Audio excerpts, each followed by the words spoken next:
Let's get right to it, squad. The British media is having another meltdown, and this time the grand national emergency is Meghan Markle not wearing a paper poppy. Yes, a tiny paper flower has somehow caused more panic than an economic crisis. The hypocrisy couldn't be louder if they broadcast it on Big Ben. Apparently, if Meghan wears one, she's fake. If she doesn't, she's disrespectful. Somewhere in between, the tabloids are hyperventilating, clutching their pearls, and turning this into the scandal of the century. Here's the setup.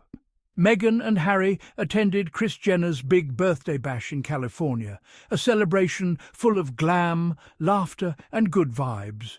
Everyone looked amazing. But the British press didn't see joy or elegance. Oh no. They zoomed in like undercover detectives and screamed, "Where's the poppy?" You'd think Meghan had just declared independence from the Commonwealth all over again.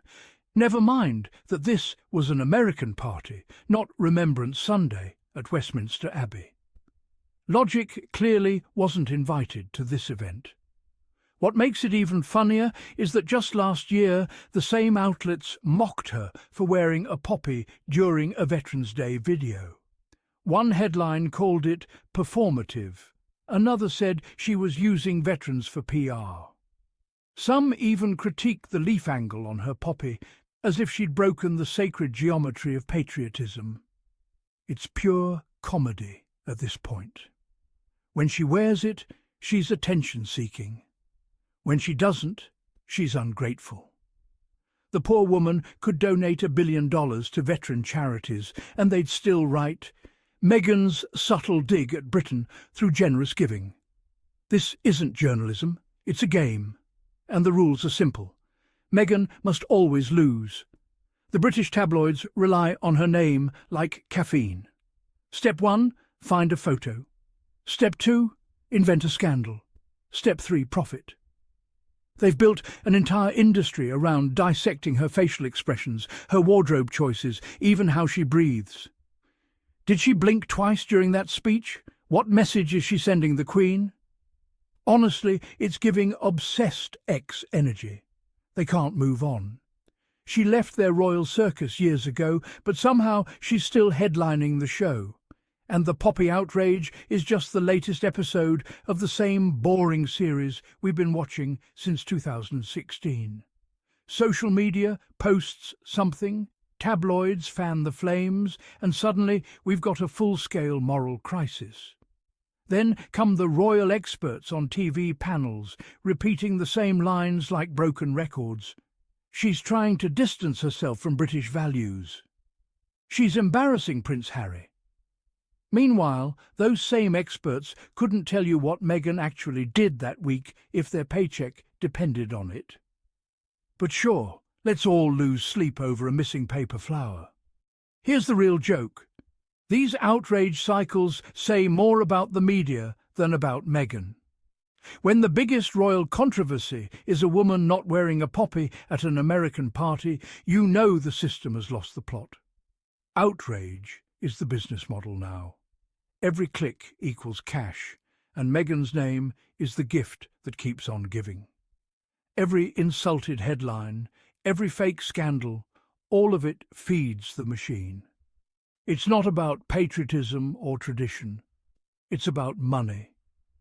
What makes it even more obvious is how the press treats everyone else. Prince Andrew? Silence. William's PR stumbles? Buried. But Meghan at a Hollywood event? Front page, 24-hour coverage, full analysis of her earrings, body language and imaginary crimes against the crown. It's not journalism. It's fan fiction, written by people pretending to be moral referees. Meghan is the distraction, the royal family's human shield. As long as she's on the front page, the real problems stay in the shadows. The thing is, Meghan doesn't play their game anymore. She doesn't clap back, doesn't explain herself, doesn't issue statements. Her silence is her best comeback. Because when you stop giving attention to the noise, the noise exposes itself. While the tabloids are arguing about poppies, Meghan and Harry are out there actually doing things, supporting veterans, promoting mental health, helping communities through Archewell. The tabloids won't cover that because kindness doesn't sell. Outrage does.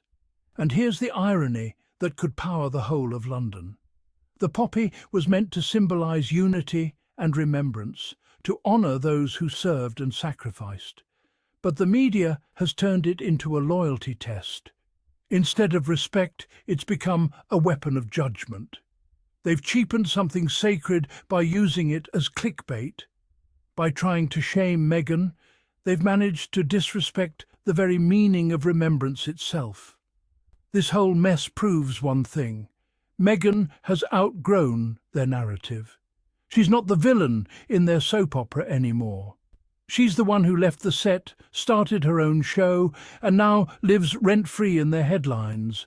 She's the calm eye in a storm the media keeps fueling. And let's be real, the press isn't mad that she's silent. They're mad that she's happy. Meghan Markle is thriving, building projects with purpose, living her life on her terms. She doesn't need to clap back when her success does it for her. The tabloids want to fight, but she's too busy winning. Every time she ignores them, they lose a little more control. And that's what really drives them wild. So let's wrap this up with the truth they'll never print. Meghan isn't the problem. She's the mirror showing the problem. The endless scrutiny, the double standards, the manufactured outrage, all of it exposes how desperate the British media has become. They claim to protect tradition, but what they're really protecting is a business built on hate clicks. And if you ask me, it's time to stop feeding that beast. Because every time Meghan rises above their nonsense, she proves what real class looks like. Calm, focused, and unbothered. The best revenge isn't shouting back, it's living well. And Meghan is doing exactly that. If you're as tired as I am of the recycled drama and media tantrums, make sure you hit that subscribe button right now and join the Sussex squad. This is where we tell the truth, add a little sass, and sip our tea with style. And if you'd like to help the channel grow and keep these conversations going, hit that super thanks or drop a coffee our way. Every bit helps us keep shining light on the truth behind the headlines.